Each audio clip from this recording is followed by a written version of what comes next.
Welcome everyone, and today I will be discussing the 6 things that I feel that need to be added to Strikers to make it better.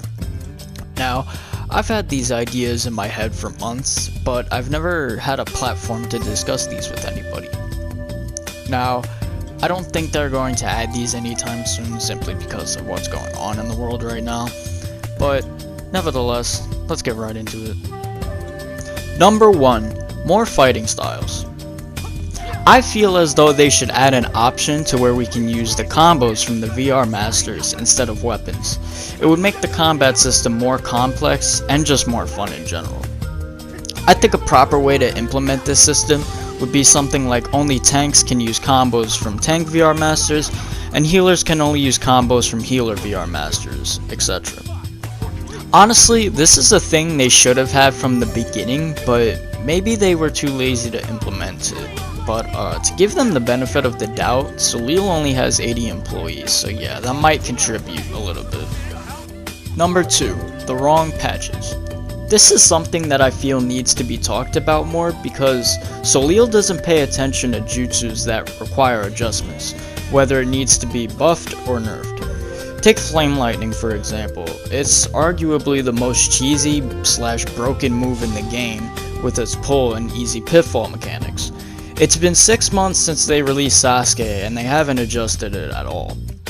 The nerf could be simple to where they can change the pitfall animation you're hit with into a knockback animation, the same animation you get when you're hit with a blast bomb, thus eliminating the pitfall exploit.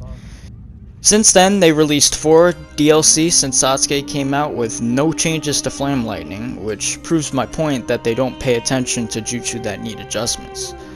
But the 2 types of adjustments they make are cooldown adjustments or change a certain mechanic of a jutsu. Also, they do patches every time they release a new DLC character, so I really feel like this is something Soleil needs to shine light upon. Number 3. Add an option to take away VR Masters in practice survival mode.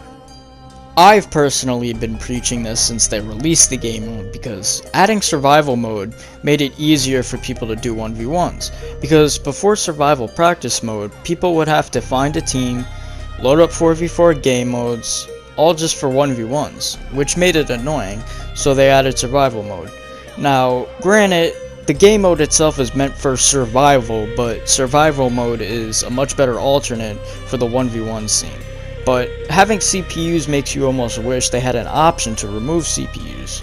Doing this kills 2 birds with 1 stone, in that 1, it eliminates interruptions to your 1v1, and 2, it helps for 1v1 tournaments that people enjoy hosting. You don't even gain experience or scrolls from practice survival. Overall, VR Masters should only be used to test combos or jutsus, and not a method to help you get better at the game. Number 4. Add a clan ranking system. Since this is a teamwork based game, I don't think anyone disagrees that clans are the backbone of this game. So why is it that they have leaderboards for individual players but not a leaderboard for clans? Remember Jump Force? Well, that game is a clan system and it's a 1v1 fighting game. So why is it that a 4v4 teamwork fighting game that's published by the same company that published Jump Force doesn't? Makes you wonder if they truly care about the game. As for leaderboards go, it isn't good because it caters to bad players that just play the game a lot. A good example of this is I had a friend who was grinding leaderboards just this World League, and at one point towards the end of the event, he was placed at number 5 with the most wins out of everybody in S1. So why is it that of everybody that played World League, he had the most wins and was placed at number 5? This is because they just give out points to people when they lose games instead of subtracting points. In my opinion, individual leaderboards should only be a thing for survival face-off rather than for NWL. Number 5. Add a Xur once a week into the lobby. For anyone that's ever played Destiny 1 or 2, you know exactly what I'm talking about. But for the people that don't, basically in Destiny they had this vendor called Xur that would show up in the lobby once every other week and would allow players to buy extremely rare items with a rare currency that players would acquire.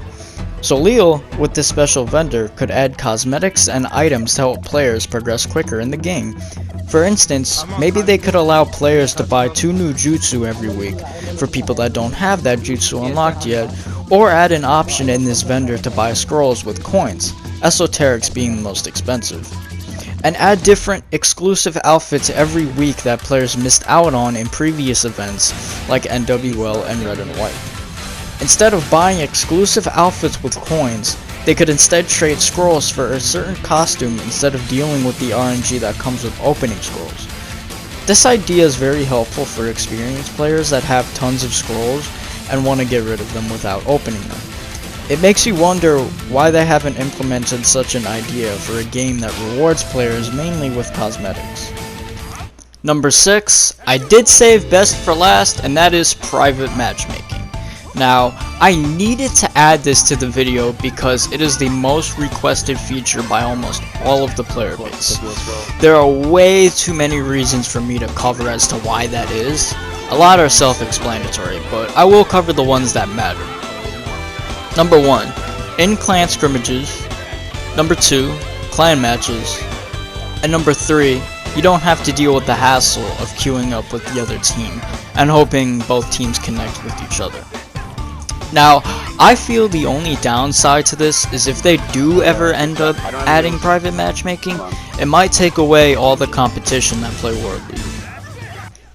I'm adding an honorable mention here and say new maps. Now, the reason I put this as an honorable mention is because it's highly requested, but it's also unrealistic in the current state of the game. It's almost been out for 2 years with 2 season passes.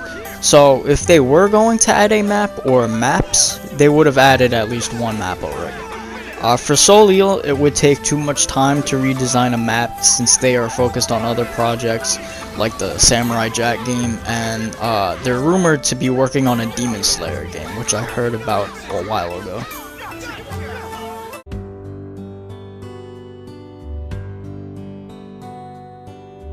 Hi, it's 11. How are you? Good, how are you? Great, thanks. Can I also get some napkins?